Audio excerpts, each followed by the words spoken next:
Hi, my name is Elaine Jamison. I'm the director of the Life After Cancer Ministry at the Faith United Ministries.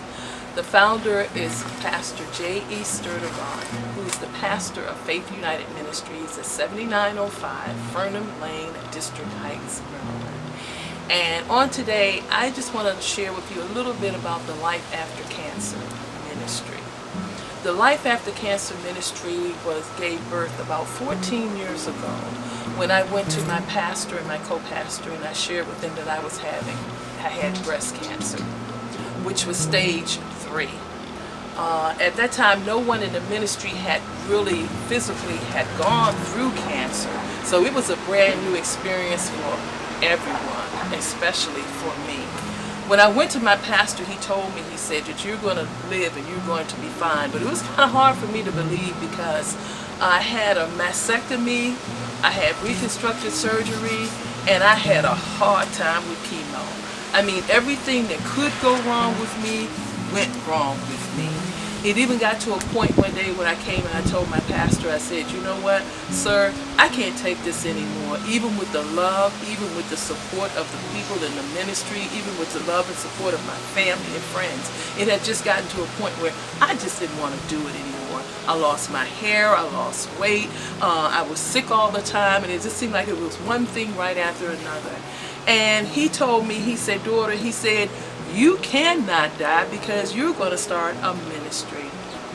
And I said, a ministry? He said, yes, a ministry. He said, because God is going to heal you so you can be a healing to others. And I looked at him, and at that time I didn't believe it, but because he being my pastor and me believing in God, I said, well, okay, I'm going to stand on that. So we started the Life After Cancer Ministry.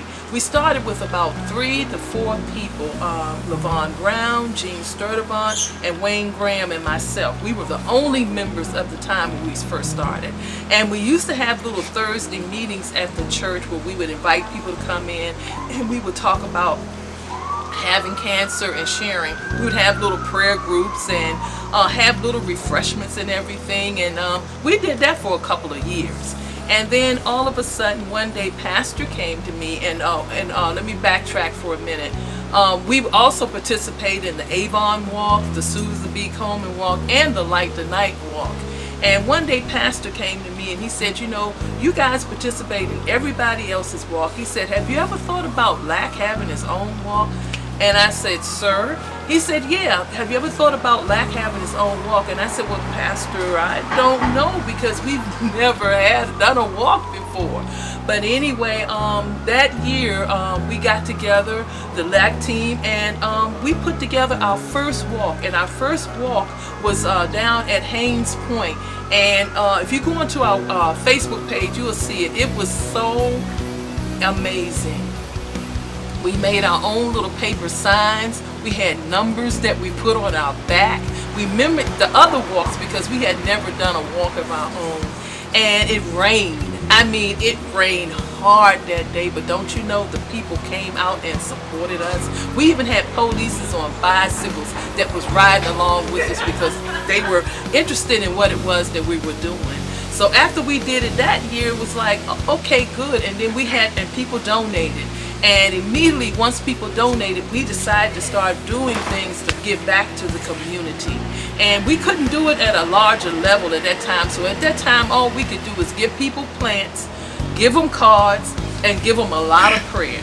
But then as time went on, we kept having our walks each year. Each year we would have a walk, and every year we would step up and do something different with our donations. We got so that we could buy our own little t-shirts, as you see me with now on Life After Cancer t-shirts. We have our own little caps now. We have our own little sweat jackets.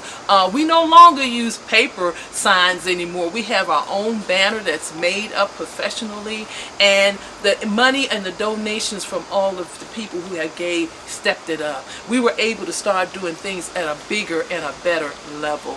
We were able to start doing like helping them with clothes, helping them with medicines, being a part of homegoing services.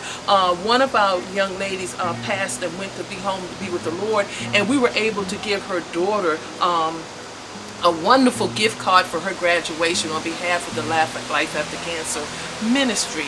And as time went on, we decided to start reaching out even more, doing even more. We first started out just giving out these little teddy bears.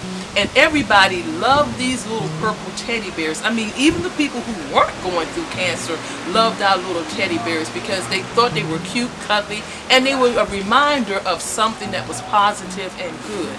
But then we stepped up and started doing something even more. We started giving out these wonderful comfort pillows.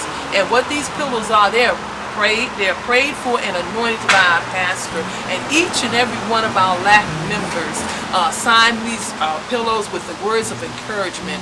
These pillows have gone to chemo. People have slept with these pillows, and I have had one person whose sister died here recently, and the family was so impressed with the pillow that they even buried her with the pillow. Also, our group has grown from Brother Wayne Graham, LaVon Brown, and Jean Sturdivant. We have now Renee Wolford. We have a young, wonderful 15-year-old Dakota West. We have a wonderful Wanda Briscoe, Kim Sturdivant, and Cynthia Jeffries, and a long-time member, Kim Curtis. So the Lord has even increased our numbers in being a part of the ministry. We also have, we give this book, The Battle Within, because you don't understand cancer unless you've been through cancer. So as Wanda Briscoe, as I was naming you, she's an author, and we also include her book in our package that we give. And one thing about Life After Cancer, we don't care who you are.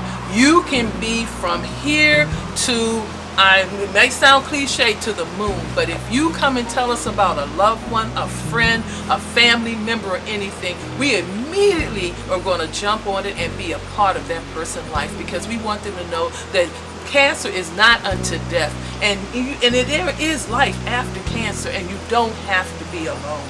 I've always looked at it as a thing that cancer is like a special club. And God chooses certain ones to go through cancers to be an example of His healing and of His deliverance, but most of all of His power. So now, why you say? I guess you're saying to yourself, why is she telling us all of this? Well, it's that time of the year again. It's our 8th annual I Pinky Promise Walk is coming up on Saturday, October the 7th, from 12:30 p.m. to 3:30 p.m. at the Tidal Basin in Washington, D.C. And we're inviting everybody to come out and be a part of this wonderful, wonderful time of coming together and walking and sharing and being there for others. Your donations have done miraculous things. We send out beautiful cards and everything all the time to encourage, to let people know we're thinking about them and we care about them. I mean, this is just not something that we do, but this is something that we strive to do to make a difference to someone's life. Because as being a cancer patient, as being a cancer survivor, as being someone who has been on both sides of the fence, it makes a difference when you got somebody and know that they care. So I just wanted to invite you. I thank you for taking the time to watch this video, and just ask you to continue to be a part. And if you can't come, if you can't donate, just continue to pray that we are able to do and continue to be the group that God has called us to be. Thank you.